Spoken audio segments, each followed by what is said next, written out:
आखिर 30 करोड़ सैलरी देने पर भी इस नौकरी को कोई क्यों नहीं करता?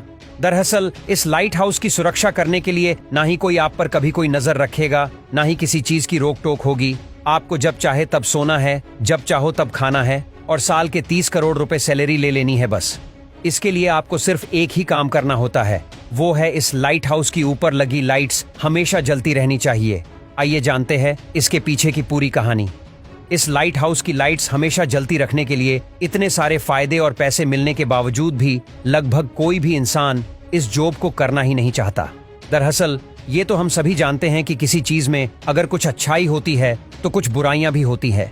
यहाँ पर यह काम भले ही आपको सुनने में बहुत ही ऐश और आराम का काम लग रहा होगा, पर जरा इसके दूसरे पहलू को भी जान लीजिए।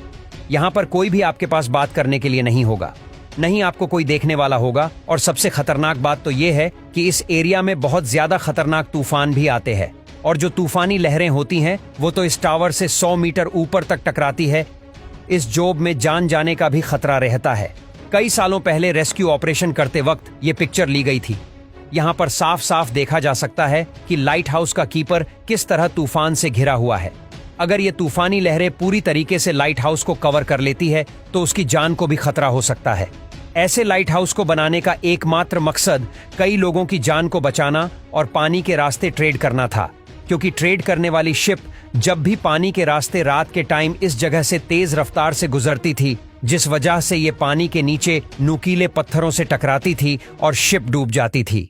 एक ऐसा ही खतरनाक एक्सीडेंट हुआ था कप्तान मॉरिशस के साथ। हम सब जानते हैं कि पहले के जमाने में लकड़ियों की शिप हुआ करती थी और इन्हीं शिप्स के जरिए लोग एक जगह से दूसरी जगह पर व्यापार करने आते जाते थे। और एक दिन कैप्टन मॉरिशस भी शिप के जरिए दूसरी जगह पर जा ही रहे थे, लेकिन पानी के नीचे मौजूद बड़े बड़े पत्थरों से उनका जहाज टकराया और एक बड़ा सा एक्सीडेंट हो गया। इसके अलावा कैप्टन आलस को भी इस चीज का सामना करना पड़ा था जब वो अपने क्रू के साथ ओशन क्रॉस कर रहे थे। दरअसल नेविगेशन उस दौर में दुनिया का सबसे बड़ा मसला था।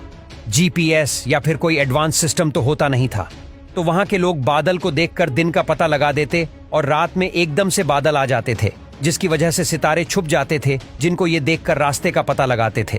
लेकिन समंदर के किसी हिस्से में बहुत तेज तूफान आता तो ये लोग रास्ता भटक जाते थे, और जब सुबह होती तो ये लोग ओपन ओशियन में खो गए होते थे। ऐसे में क्रू के पास ना ही कुछ खाने के लिए बचा रहता था और ना ही कुछ पीने के लिए। भूख और प्यास की वजह से क्रू का बुरा हाल हो जाता था, और तो और उस समय ओशन का पानी वो लोग पी भी नहीं सकते था, क्योंकि वो पानी बहुत ही ज्यादा नमकीन था। उसे पीकर किसी भी इंसान की मौत हो सकती थी। लेकिन जब ये दुर्घटना घटी तो उस शिप में मौजूद बहुत सारे लोगों की जान गई और कुछ लोग बच गए। ये ही वो समय था जब दुनिया में सबसे पहले लाइट हाउस की शुरुआत होने वाली थी। इजिप्ट में मेडिटेरियन सी के साथ था एशियन सिटी ऑफ अलेक्जेंड्रिया, और उस समय वहां की किंग थे टोलेमी टू फिलाडेल्फिस। उस समय उनके शहर में प्रॉपर तरीके से व्यापार किया जाता था, और उस व्यापार को करने के लिए लोग दूर दूर से आते थे। लेकिन शहर के किनारे तक पहुंचने में कई लोगों की नाव डूब जाती थी, क्योंकि शहर के किनारे कई सारे पत्थर मौजूद थे जो कि अंधेरे के समय दिखाई नहीं देते थे। और इसी चीज से बचने के लिए टोलेमी टू फिलाडेल्फिस ने उस टाइम के एक्सपर्ट और ब्रिलियंट आर्किटेक्ट सोस्ट्रेटस ऑफ कनाइडस को बुलवाया और उनसे इसके सल्यूशन के लिए मदद मांगी। दोनों ने मिलकर बहुत ही जबरदस्त प्लान बनाया और एक बड़े से लाइट हाउस को बनाने का काम शुरू किया। लेकिन शायद इन्हें ये नहीं पता था कि आगे चलकर one of the most greatest engineering marble बनने वाला एनसीईटी वर्ल्ड का द फारस ऑफ अलेक्जेंडर है। इसे बनाने का सिर्फ एक ही मोटिव था, लोगों को लोकेशन का पता चल सके।